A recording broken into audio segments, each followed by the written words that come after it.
अस्सलाम वालेकुम स्टूडेंट्स। तो कैसे हैं आप सब लोग। आज जो है ना हम अपना साइकोलॉजी का फर्स्ट लेक्चर स्टार्ट करने वाले हैं। जो हमारा फर्स्ट चैप्टर है साइकोलॉजी का, वो है आप लोगों के पास बेटा, जिसमें जो है बेसिकली हम लोग बात करेंगे आप लोगों के पास इंट्रोडक्शन के ऊपर, ठीक है, जिसमें हमारे पास है डिफाइंड बिहेवियर साइकोलॉजी, और उसके बाद जो है ना आउटलाइन द मेजर पर्सपेक्टिव, ठीक है, which develop in modern psychology हमारे पास, ठीक है। मतलब इस टाइम जो मॉडर्न साइकोलॉजी है उसमें कौन कौन से पर्सपेक्टिव हम लोग यूज करते हैं उसके ऊपर जो है ना हम लोग बात करेंगे आप लोगों के पास, ठीक है। तो जो रिकमेंडेड बुक आप लोगों ने यूज करनी है साइकोलॉजी के लिए, वो मैं हर्ष कुमार आप लोगों की है, ठीक है। आपने उसको ही फॉलो करना है हमारे पास, क्योंकि हमारा पेपर उसकी बुक उधर बुक से ही बनता है आप लोगों के पास, ठीक है। चलो लेट स्टार्ट करते हैं आप लोगों के पास, ठीक है। तो मैंने जो है ना आप लोगों के पास जो हर्ष कुमार की बुक थी ना, उसमें हमारे पास सिर्फ पर्सपेक्टिव दिए हुए हैं, बाकी जो साइकोलॉजी की डेफिनेशन है और जो थोड़ी बहुत मेन चीजें हैं ना, वो हमारे पास नहीं दी हुई। तो उनके ऊपर जो है ना एक बार हम लोगों ने डिस्कशन करनी है, वो हम लोग जो है स्लाइड से करेंगे। और उसके अलावा जो है ना बाकी जो चीजें रह जाएंगी वो हम लोग बुक से करेंगे, हम लोग बुक से भी कवर करेंगे और स्लाइड से भी जो है ना ये चैप्टर को कवर करेंगे आप लोगों के पास, ठीक है। ओके। तो अब जो है ना वो मैं इसको 1 मिनट स्लाइड शो पे लगा दूं, फिर हम इसको जो है वो स्टार्ट करते हैं। ओके जी, बिहेवियर साइकोलॉजी हमारा चैप्टर नंबर 1 है, जिसमें हमारे ऑब्जेक्टिव्स हैं डिफाइन बिहेवियरल साइकोलॉजी और outline the major perspective which were develop in modern psychology आप लोगों के पास, ठीक है। अब डेफिनेशन के ऊपर बात करते हैं। तो बिहेवियरल साइकोलॉजी क्या होती है? बिहेवियरल साइकोलॉजी उसने कहा also known as the behaviourism, हम इसको बिहेवियरिज्म भी कहते हैं। बेसिकली ये थ्योरी होती है of learning that focus. Behavioural psychology का मतलब ही ये है बच्चों कि जिसमें ना बेसिकली आपने बिहेवियर को स्टडी करना होता है हमारे पास, ठीक है। हम उसके इसमें जो है ना बेसिकली हम बिहेवियर्स के ऊपर बात करते हैं कि किसी भी इंडिविजुअल का किसी भी सिचुएशन में कैसा बिहेवियर होगा, ठीक है। लाइक अगर आप एंग्री हो आप लोग का, आपका कैसा बिहेवियर होगा, अगर आप हैप्पी हो तो आपका बिहेवियर कैसा होगा। तो किसी भी सिचुएशन में किसी भी इंडिविजुअल का कैसा बिहेवियर होगा उसको जो है ना हम बोलते हैं बिहेवियरल साइकोलॉजी आप लोगों के पास, ठीक है। जिसमें बेसिकली हम ऑब्जर्वेबल बिहेवियर्स के ऊपर पढ़ते हैं आप लोगों के पास, ठीक है। और कैसे जो है ना वो इंटरेक्ट होते हैं इन्वायरमेंट के साथ, और कैसे जो है वो इन्वायरमेंट हमारे बिहेवियर को शेप कर रहा होता है, हमारे बिहेवियर को कैसे इन्वायरमेंट चेंज कर रहा होता है, उसको जो है ना बेसिकली हम लोग क्या बोलते हैं आप लोगों के पास, बिहेवियरल साइकोलॉजी। इसमें दो चीजें इंपॉर्टेंट आती हैं आपके पास, क्लासिकल कंडीशनिंग और ऑपरेंट कंडीशनिंग हमारे पास, जिसको हम आगे डिटेल में पढ़ते हैं आप लोगों के पास, ठीक है। अब कुछ जो है ना हमारे पास की कॉन्सेप्ट्स हैं आप लोगों के पास बिहेवियरल साइकोलॉजी के। तो नंबर 1 पे जो है ना हमारे पास what are the observable behaviour, उसने क्या आप लोगों के पास जो इसमें इंपॉर्टेंट है वो इसकी फिलहाल डेफिनेशन है बिहेवियरल साइकोलॉजी की। और नेक्स्ट जो है ना हमने बात करनी की कॉन्सेप्ट इंपॉर्टेंट नहीं है, आप लोग को बस इनका नॉलेज होना चाहिए हमारे पास, ठीक है। अब जो इसमें ऑब्जर्वेबल बिहेवियर्स क्या होते हैं हमारे पास, तो बेसिकली आप लोगों के पास जो ऑब्जर्वेबल बिहेवियर्स होते हैं ना हमारे पास, ठीक है, ऐसे बिहेवियर जिनको आप ऑब्जर्व कर सकते हो। लेट सपोज आपने किसी पर्सन को देखा है, वो गुस्से में है, वो एंगर है, वो शाउटिंग कर रहा है, वो क्राइम कर रहा है, तो आप ऐसा बिहेवियर जिनको आप ऑब्जर्व कर सकते हो ना, उसको बेसिकली हम लोग क्या बोलेंगे, ऑब्जर्वेबल बिहेवियर। हमें नहीं पता उस बंदे की इंटरनल स्टेट क्या है, उसकी माइंड स्टेट क्या है, बट जो हमें चीज नजर आ रही है ना वो आपके पास उसकी होती है, आप लोगों के पास उसकी बिहेवियरल साइकोलॉजी हमारे पास, ठीक है। उसने क्या बिहेवियरल साइकोलॉजी जो है ना इस primary concern with observable actions जो आप लोगों को नजर आ रहे हैं, ठीक है, rather than internal mind state, उसको हम बेसिकली बोलते हैं ऑब्जर्वेबल बिहेवियर। अब इन्वायरमेंटल इन्फ्लुएंस क्या होता है कि किस तरह जो हमारा इन्वायरमेंट है ना, लाइक अगर आप अच्छे इन्वायरमेंट में रह रहे हो, आप एक सपोर्टिव इन्वायरमेंट में रह रहे हो जहाँ पे कॉपरेशन बहुत ज्यादा है, वहाँ पे सेटिस्फेक्शन बहुत ज्यादा है, तो आपका बिहेवियर अच्छा होगा। लेकिन अगर आप एक ऐसे इन्वायरमेंट में रह रहे हो जहाँ पे लेग पुलिंग बहुत ज्यादा है, वहां पे मतलब बहुत टॉक्सिक इन्वायरमेंट है, तो सारी सी बात है आप लोगों का बिहेवियर उस हिसाब से जो है बैड होता जाएगा हमारे पास, ठीक है। तो उसने क्या बिहेवियर इन्वायरमेंट जो है ना वो एक क्रूशियल रोल प्ले कर रहा होता है आप लोगों के पास किसमें, आपके बिहेवियर को शेप करने में। नेक्स्ट अगर हम लोग बात करें वो है हमारे पास क्लासिकल कंडीशनिंग और ऑपरेंट कंडीशनिंग। अब क्लासिकल कंडीशनिंग क्या होती है बच्चों, जिसमें बेसिकली आप लोग जो है ना फॉर एग्जांपल आप लोगों ने जो है अपनी सेकेंड ईयर की साइकोलॉजी में जो है ये बड़ी डिटेल में चीजें पढ़ी होंगी। आप लोगों ने जो है हम लोगों ने जब एग्जाम्पल पढ़ी थी ये वाली के, और डॉग वाली और बेल वाली, के मतलब जब बेल बजती है तो डॉग में उसको मतलब आपने फॉर एग्जाम्पल किसी डॉग को ट्रेनिंग कराई कि जब बेल बजेगी उसको खाना मिलेगा, ठीक है। तो इट्स मीन कि जैसे ही बेल की आवाज बजेगी उसके मुंह में सलाइवा आना शुरू हो जाएगा, क्योंकि उसको पता है कि उसको जो है आप फूड मिलना है हमारे पास, ठीक है।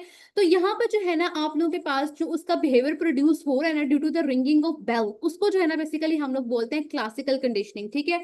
जिसमें बेसिकली हमने कोई कंडीशन लगा दी है, आप लोगों के पास बेल जो है हमने कंडीशन लगा दी है और वो बेल बजेगी देन ही जो है ना वो हमारे पास उसको फूड मिलेगा।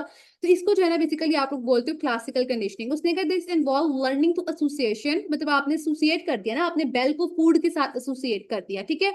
वेर न्यूट्रल स्टिमुलस जो था इसमें हमारे पास नॉर्मली तो बेल नहीं ना प्रोड्यूस करती सलाइवा, बट उसमें प्रोड्यूस कर रही है क्योंकि आपने एसोसिएट कर दिया ना उसको तो जब कोई न्यूट्रल स्टिमुलस जो है ना हमारे पास कोई बिहेवियर प्रोड्यूस करता है, उसको जो है ना हम लोग बोलते हैं क्लासिकल कंडीशनिंग। नेक्स्ट अगर बात करें वो है हमारे पास ऑपरेंट कंडीशनिंग। ऑपरेंट कंडीशनिंग में क्या होता है बच्चों, जिसमें बेसिकली जो है ना आप लोगों के पास आप लोग मतलब कोई कॉन्सिक्वेंस लगा के कि आप किसी इंडिविजुअल को कहते हो कि अगर आप किसी बच्चे को कहते हो कि अगर आप दूसरों की हेल्प करोगे तो मैं आपको चॉकलेट दूंगा, ठीक है। तो बेसिकली अगर आप लोग इसमें कोई कंडीशन लगा देते हो ना, मतलब कि कोई कॉन्सिक्वेंस रख देते हो कि अगर आप ऐसे करोगे तो हम आपको पनिशमेंट देंगे, अगर आप ऐसे करोगे तो हम आपको रिवॉर्ड देंगे, तो इस तरह जब हम लोग लर्निंग करते हैं उसको जो है ना बेसिकली आप लोग बोलते हो ऑपरेंट कंडीशनिंग हमारे पास, ठीक है। आगे सिस्टमिक मैनिपुलेशन है बेसिकली, जिसमें बेसिकली यही आता है कि किस तरह जो हमारा इन्वायरमेंट है ना वो मैनिपुलेट करता है हमारे बिहेवियर को, उसको जो है ना हम लोग सिस्टमिक मैनिपुलेशन कहते हैं। उस पर आ जाएगा आप लोगों के पास लर्निंग। अब लर्निंग क्या है, उसने कहा behaviour psychology view learning as a process of inquiring new behaviour through interaction with environment. Basically जब हम अपने एनवायरमेंट के साथ इंटरेक्ट करते हैं, हम डिफरेंट एनवायरमेंट में जाते हैं, हमारा बिहेवियर उस हिसाब से बदल जाता है आप लोगों के पास, ठीक है। तो इस तरह हम लोग डिफरेंट एनवायरमेंट में जाकर जब लर्निंग करते हैं और हमारे अंदर न्यू टाइप का बिहेवियर आता है, इसको जो है ना बेसिकली हम लोग लर्निंग बोलेंगे। सिंपली सा आपके पास डेफिनेशन थी बिहेवियरल साइकोलॉजी की और उसके की कॉन्सेप्ट्स की। अब जो हमारा नेक्स्ट टॉपिक है वो है आपके पास major perspective of behavioural psychology हमारे पास, ठीक है। अब हम मेजर पर्सपेक्टिव के ऊपर बात करने वाले हैं। अच्छा, अब ना मैं आप लोगों को जो आपकी बुक है ना साइकोलॉजी की, हर्ष हर्ष कुमार की बुक है, उसमें जो बेसिकली हमारे पास है ना आपका पेज नंबर एक मिनट में आपको बताती हूँ। जो बेसिकली आप लोगों के पास आप लोगों का पेज नंबर 10 है ना, उधर जो है ना हमारे पास ये मेजर पर्सपेक्टिव दिए हुए हैं जो बेसिकली 5 है आपके पास। इसमें स्ट्रक्चरलिज्म है, फंक्शनलिज्म है, बिहेवियरिज्म है, गेस्टॉल्ट साइकोलॉजी और साइको एनालिसिस, ये 5 दिए हैं और 5 जो है ना हम इसमें एडिशनल पढ़ेंगे। तो टोटल जो है ना वो आपके पास एड ऑन करके जो है ना वो 10 जो है ना आप लोगों के पास हो जाएंगे आपके मेजर पर्सपेक्टिव, ठीक है। मैं आप लोग को बुक जो है ना आपकी शेयर करती हूँ और वहां से जो है ना हम मेजर पर्सपेक्टिव पढ़ते हैं इसके, ठीक है। अब जो हमारा पहला पर्सपेक्टिव है वो है आपके पास स्ट्रक्चरलिज्म। अब स्ट्रक्चरलिज्म हम लोग को क्या कहता है, स्ट्रक्चरलिज्म बेसिकली बच्चों हमें ये कहता है, उसने हमें कहा स्ट्रक्चरलिज्म जो है ना हमारे पास बेसिकली जिसमें हम लोग ये बेसिकली इसका जो आप लोगों के पास फाउंडर था ना स्ट्रक्चरलिज्म का, वो था विलियम बॉन्ड। अब विलियम बॉन्ड जो था ना वो ये कहता है कि बेसिकली इसने बताया कि माइंड का स्ट्रक्चर कैसा होता है हमारे पास, इसने स्ट्रक्चर ऑफ माइंड बताया आप लोगों के पास, ठीक है। तो जब हम लोग स्ट्रक्चर ऑफ माइंड के ऊपर बात करते हैं ना आप लोगों के पास, उसको हम लोग जो है ना वो स्ट्रक्चरलिज्म कहते हैं, ठीक है। अच्छा, इसका जो मेजर हमारे पास थ्योरिस्ट था वो तो विलियम वॉन्ड था, मगर इसका टिंचर जो था ना एक इसका स्टूडेंट था जिसने इसको बहुत ज्यादा कंट्रीब्यूट किया, इसको असिस्ट किया ये स्टडी कंडक्ट कराने में हमारे पास। अब इन्होंने जो था ना बेसिकली दो चीजों की बर्बाद की। इन लोगों ने कहा एक होता है हमारे पास माइंड और एक होता है हमारे पास कॉन्शियस। अब माइंड क्या होता है, उसने कहा mind refer to those experience that were present from birth. ऐसे एक्सपीरियंस जो हमारे पास हमारे बर्थ से ही प्रेजेंट है उसको जो है हम लोग माइंड कहेंगे, लेकिन ऐसे एक्सपीरियंस जो हम लोग टाइम बाय टाइम गेन करते हैं उनको जो है हम कॉन्शियस कहते हैं आप लोगों के पास, ठीक है। अच्छा जी, अब उसने कहा conscious refers to the present moment experiences. हमारे जो प्रेजेंट मोमेंट एक्सपीरियंसेस होंगे उनको हम कॉन्शियस कहते हैं, लेकिन ऐसे एक्सपीरियंसेस जो हमारे बर्थ से हमारे साथ चलते आ रहे हैं उनको जो है हम लोग माइंड कहते हैं आप लोगों के पास, ठीक है। आप लेट सपोज आपने कोई चीज फील की है, आपने उसके बारे में आपको फीलिंग्स आपके अंदर आई है, आपने सेंसेशन की है, आप में इफेक्शन आई है, आप में इमेजेस कुछ भी आपने उसको देखा है, तो आपको प्रेजेंट मोमेंट जो आपका एक्सपीरियंस होगा ना, जो प्रेजेंट मोमेंट में किसी भी एक्सपीरियंस है हमारे पास, उसको जो है आप लोग क्या बोलते हो, कॉन्शियस बोलते हो हमारे पास, ठीक है। तो सिंपली आपने जो इसमें याद रखना है स्ट्रक्चरलिज्म में हमारे पास इसने बात की थी स्ट्रक्चर ऑफ माइंड के ऊपर आप लोगों के पास, ठीक है। अच्छा जी, अब नेक्स्ट जो हमारे पास थ्योरी है ना आप लोगों के पास है, जो हमारा पर्सपेक्टिव है वो है फंक्शनलिज्म। अब फंक्शनलिज्म जिसमें आप लोगों ने माइंड का फंक्शन पढ़ना है, उसमें हम लोग स्ट्रक्चर पढ़ रहे थे, इसमें हम लोग माइंड का फंक्शन पढ़ते हैं कि किस तरह बेसिकली हमारा माइंड जो है वो कैसे एक्टिविटी करता है और कैसे जो है प्रॉपरली फंक्शन करता है हमारे पास, ताकि जो है ना आप लोगों के पास वो आप लोगों को मतलब कैसे हमारा माइंड जो है वो फंक्शन करता है प्रॉपरली, ठीक है। लाइक कैसे हमारा माइंड जो है वो चीजों को परसीव कर रहा है, फिर हमारे अंदर उस चीजों की मेमोरी बन जाती है, हमारे पे फीलिंग्स आती हैं। तो बेसिकली जितने भी हमारी मेंटल एक्टिविटीज होती है ना आप लोगों के पास, वो क्या आती है, फंक्शनलिज्म में आती है। और इसका जो थ्योरिस्ट कौन है, विलियम जेम्स हमारे पास, ठीक है।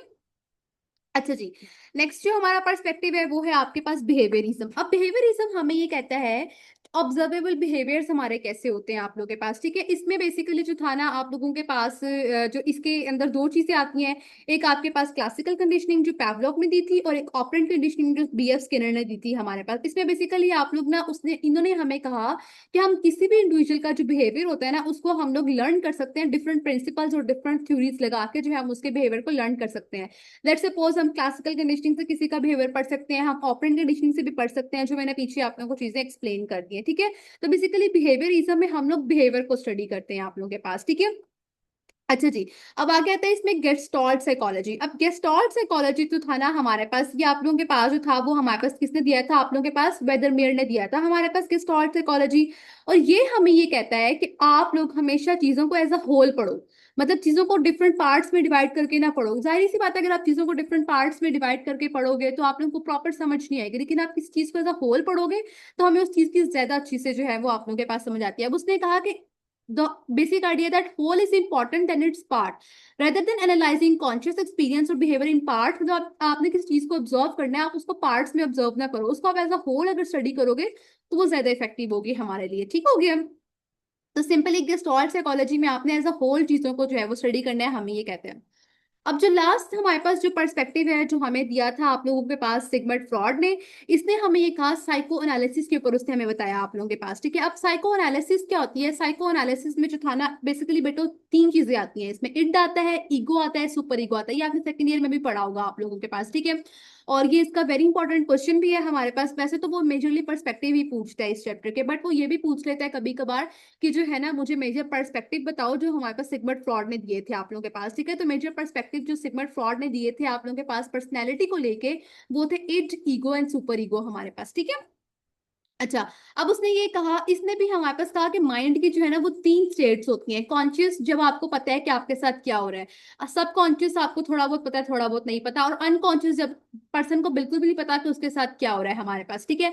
उसने कहा अनकॉन्शियस जो है ना वो लार्जेस्ट और मोस्ट जो है ना आप लोगों के पास स्ट्रॉन्ग डिटर्मिनेंट होती है पर्सनैलिटी की हमारे पास। ठीक है। आप लोगों के पास सारी सी बात है, कुछ ऐसी कंडीशन होती है जब इंसान बिल्कुल अनकॉन्शियस हो जाता है, उसको समझ नहीं आता कि वो क्या करे। तो इन कंडीशंस में जो पता चलता है कि इंसान की पर्सनैलिटी कैसी है हमारे पास। ठीक है। तो सिंपल सा आप लोगों ने इसमें जो है ना हमारे पास इसको पढ़ना है। अच्छा, जब हम moving going back to our slide, तो वहां पे जो है ना हम लोग बात कर रहे थे बच्चों आप लोगों के पास। ठीक है। हम लोगों ने बात की कि आप लोगों के पास जो था हम लोगों ने ये पढ़ लिया, स्ट्रक्चरलिज्म पढ़ लिया, फंक्शनलिज्म पढ़ लिया, बिहेवियरिज्म पढ़ लिया, गेस्टॉल्ट पढ़ लिया, साइको एनालिसिस पढ़ लिया हम लोगों ने। ठीक है। अब हमारे पास जो थर्ड हमारे पास हम लोगों ने पढ़नी है ना बच्चों, वो हम पढ़ेंगे आप लोगों की हमारे पास एक मिनट, स्ट्रक्चरलिज्म पढ़ लिया था हम लोगों ने इसमें, एक मिनट मैं नेक्स्ट स्लाइड पे मूव करती हूँ। अच्छा, बिहेवियरिज्म पढ़ लिया। अच्छा जी, हमारे पास जो अब सिक्स में आती है ना आपके पास पर्सपेक्टिव, वो है आप लोगों के पास कॉग्निटिविज्म। अभी कॉग्निटिविज्म हम लोग को क्या कहती है, कॉग्निटिविज्म हम ये कहती है, उसने कहा ऐसी थ्योरी या ऐसा आप लोगों के पास पर्सपेक्टिव जो मेंटल प्रोसेस पे हमारे पास डील करता है, कि बेसिकली हमारे पास कोई चीज अगर आती है, कोई प्रॉब्लम आपके पास आ गई, उस प्रॉब्लम को आपने कैसे सॉल्व किया है, आपने कैसे उन चीजों को जो है उनके ऊपर सोचा है, आपने उनके ऊपर थिंक आउट किया है, और आपने उनको प्रोसेस किया, आपने उनके ऊपर चीजों को सॉल्व किया है, तो उसको जो है ना बेसिकली आप लोग क्या बोलते हैं, कोग्निटिविज्म। ठीक हो गया। और इसका थ्योरिस्ट कौन है, जीन पैजेट हमारे पास। ठीक है।